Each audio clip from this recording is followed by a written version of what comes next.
Shortly after midnight on June 13, 1942, an unarmed Coast Guardsman walked into the fog outside Amagansett, New York, and found 4 German saboteurs burying explosives on an American beach.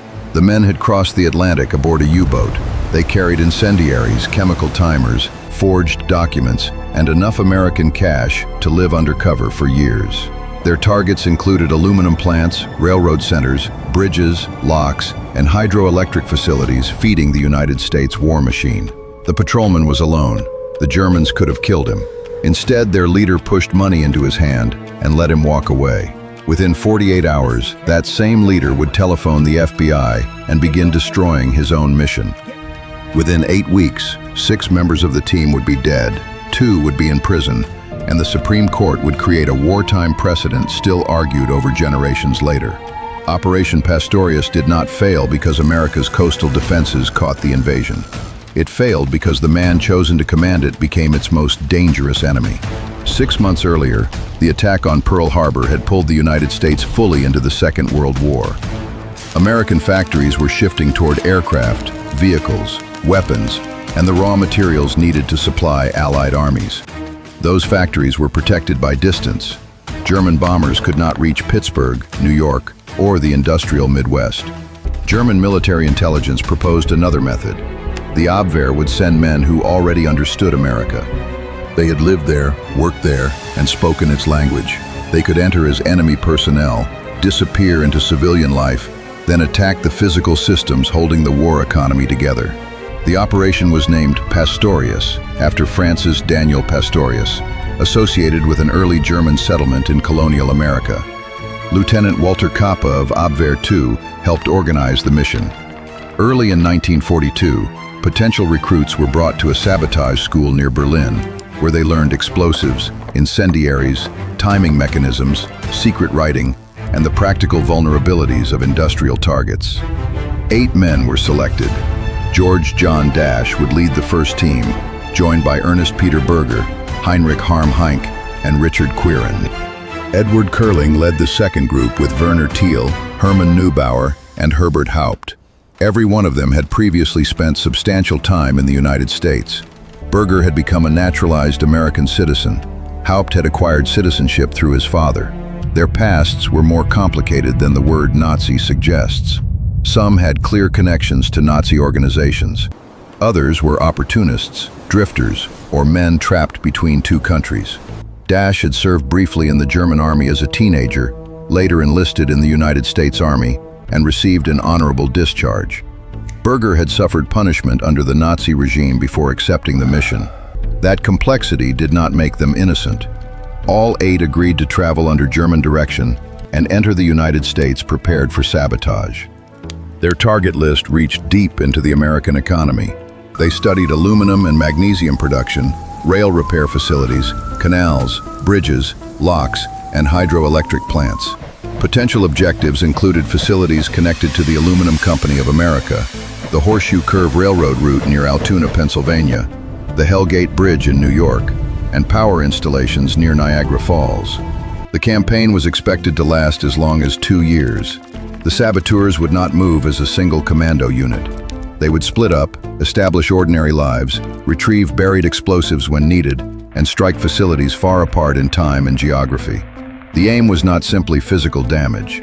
A sequence of unexplained explosions could force the United States to guard thousands of factories, bridges, and rail lines while spreading fear across the home front. The Abwehr gave the 2 teams $175,200 in genuine United States currency.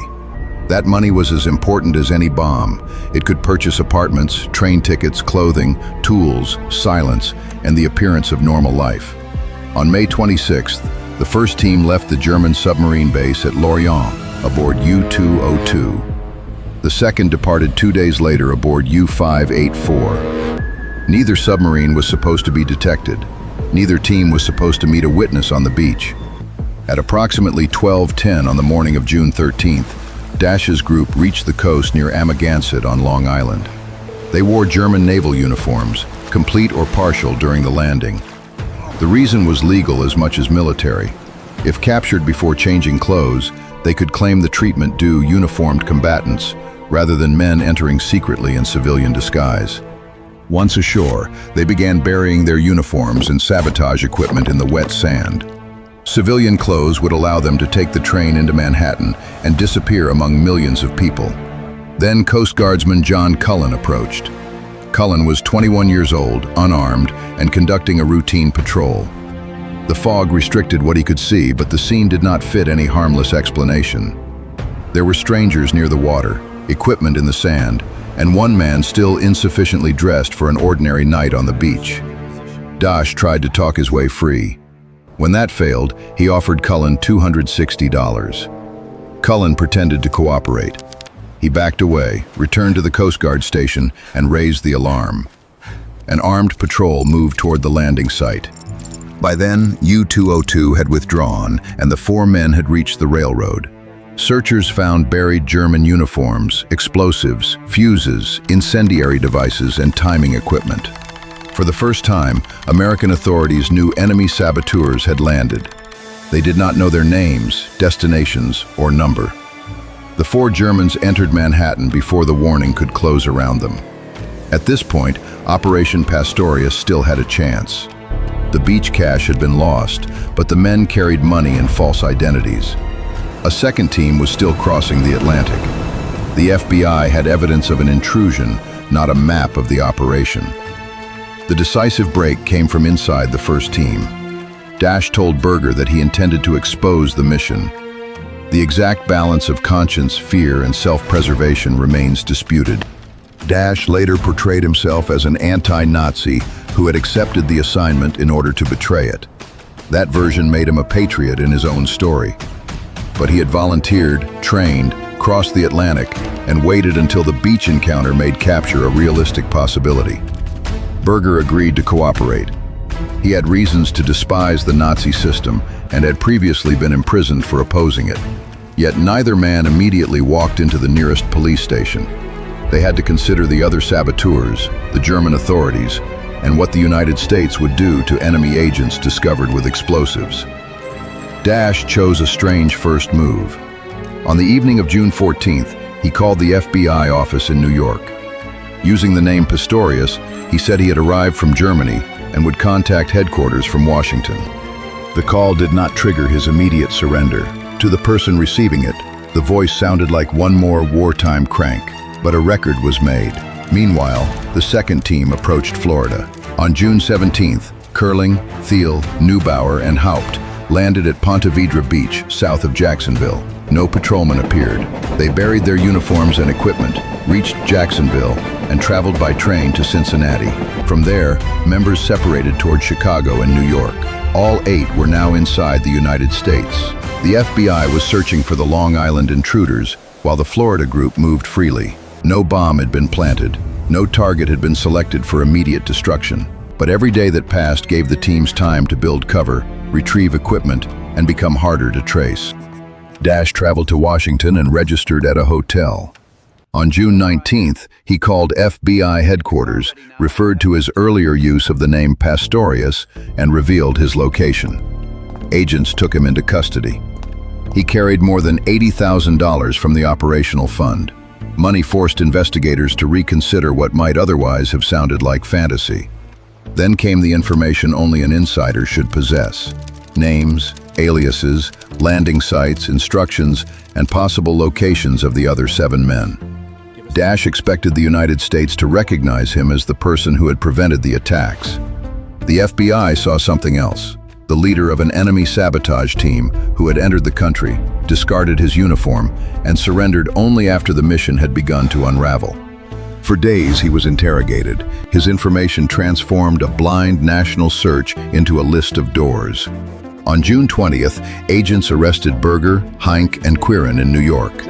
Curling and Thiel were taken there on June 23rd. Neubauer and Haupt were arrested in Chicago on June 27th. In 2 weeks, the entire operation had collapsed without one act of sabotage being completed. The financial record captured the scale of the failure.